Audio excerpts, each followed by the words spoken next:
বিএলওরা শুধরে যান, না হলে অ্যাকশন হবে, হুঁশিয়ারি শুভেন্দু অধিকারীর। রাজ্য জুড়ে শুরু হয়েছে এসআইআর, তবে রাজ্যের বিভিন্ন প্রান্তে বাধার মুখে পড়তে হচ্ছে বিএলওদের।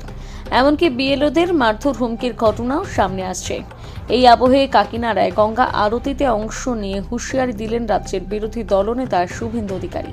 কাকিনাড়া গঙ্গারতী সেবা সমিতির উদ্যোগে প্রতি বছর কাকিনাড়া গঙ্গার ঘাটে দেব দীপাবলির দিন গঙ্গা আরতির আয়োজন করা হয়। সেখানে উপস্থিত হয়েছিলেন রাজ্যের বিরোধী দলনেতা শুভেন্দু অধিকারী, ব্যারাকপুরের প্রাক্তন সাংসদ অর্জুন সিং, ভাটপাড়ার বিধায়ক পবন কুমার সিং, আইনজীবী নেতা কৌস্তব বাগচি, বিজেপি নেতা প্রিয়াঙ্গু পাণ্ডে, জেলা সভাপতি তাপস ঘোষ ও অন্যান্যরা। সেখানে গঙ্গার পাড়ে বসে বেশ কিছুক্ষণ আরতিতে অংশ নেন রাজ্যের বিরোধী দলনেতা। সংবাদ মাধ্যমের মুখোমুখি হয়ে তিনি কি বললেন শোনাবো।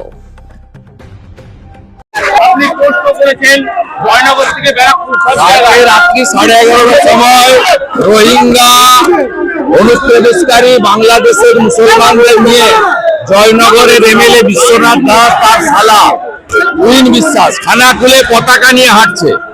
অবিলম্বে এই বিএলওদের কাছে কারণ জানতে চেয়ে যদি তারা স্বেচ্ছায় করে থাকে তাহলে এফআইআর হওয়া উচিত।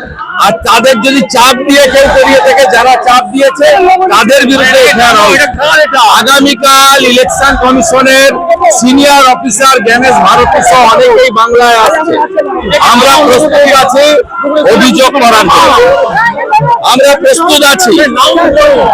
এবং আবারও বলি, বিএলওরা যেটা করছেন তৃণমূলের চাপে ভুল হচ্ছে, একদম ভুল করছেন। আমি আপনাদের পরামর্শদাতা শুভানুধ্যায়ী হিসেবে বলবো, আগামীকাল থেকে বদলে যান। বিহারে 52 জন বিএলও জেলে আছে, 432 জনের নামে এফআইআর হয়েছে। আপনি যদি চাপে করেন, কে চাপ দিয়েছে তার বিরুদ্ধে এফআইআর করুন। আর যদি আপনি রাজনৈতিক আনুগত্য করে থাকেন পিসি বাইপোর ভয়ে, জিহাদিদের ভয়ে, তাহলে আপনার বিরুদ্ধে ইলেকশন কমিশনের এফআইআর হওয়া উচিত।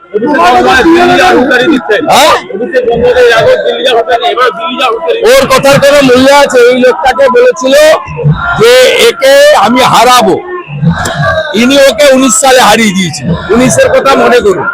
সৌমিত্র খানকে বলেছিল একটা বুথে জিতবে না। ওর কথা বেশি কাউন্ট করবেন না। ওর একটাই পরিচয়, পিসির ভাইপো। ওর পাশ থেকে পুলিশ সরে গেলে আর ওর পিসি প্রাক্তন হয়ে গেলে ওর দিকে কোনো কেউ তাকাবে না।